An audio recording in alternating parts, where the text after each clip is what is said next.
Kama kawaida ya miaka haikutulia ilikwenda na Umair bin Saad akawa mkubwa.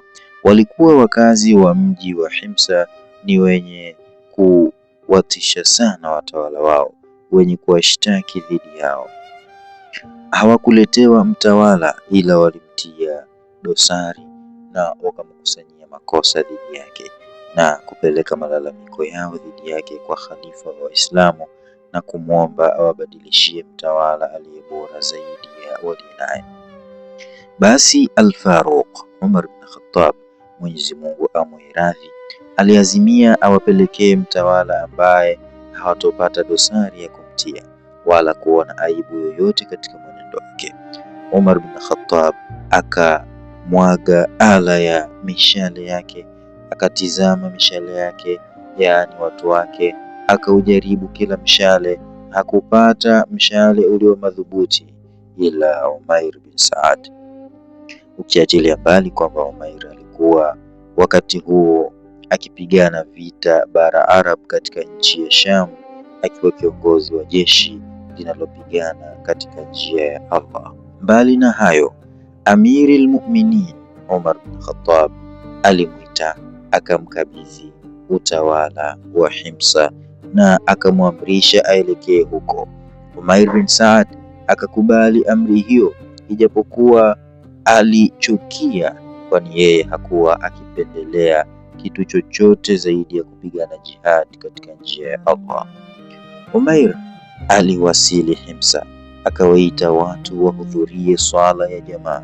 Swala ilipomalizika, aliwahutubia watu, akamshukuru Allah na kumsifu, akamtakia rehma mtume wake Muhammad, kisha akasema maneno yafuatayo: enyi watu, hakika Uislamu ni ngome isiyopitika na mlango madhubuti.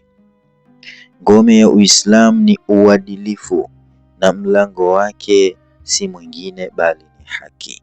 Ngome ikibomolewa na mlango ukavunjwa, itakuwa halali kuihami dini hii, na Uislamu hautaacha kuwa ngome isiyopitika maadamu uongozi utakuwa madhubuti.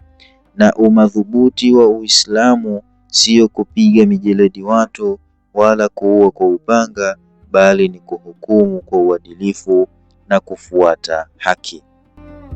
Kisha Umair bin Saad akaondoka kutekeleza kazi yake aliyoiweka katika hotuba yake fupi.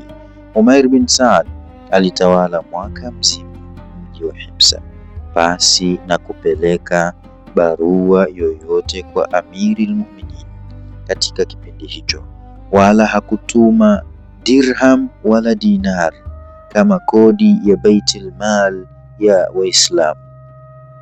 Wasiwasi ukamwingia Umar bin Khattab, kwani yeye alikuwa akiwahofia sana watawala wake kutokana na fitna za utawala, na kwake yeye hakuna asiyefanya kosa isipokuwa mjumbe wa Allah sallallahu alayhi wasallam.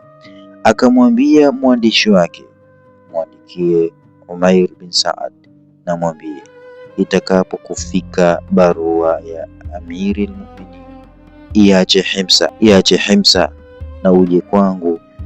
Barua ile ya wito ikatumwa na ikamfikia Umair.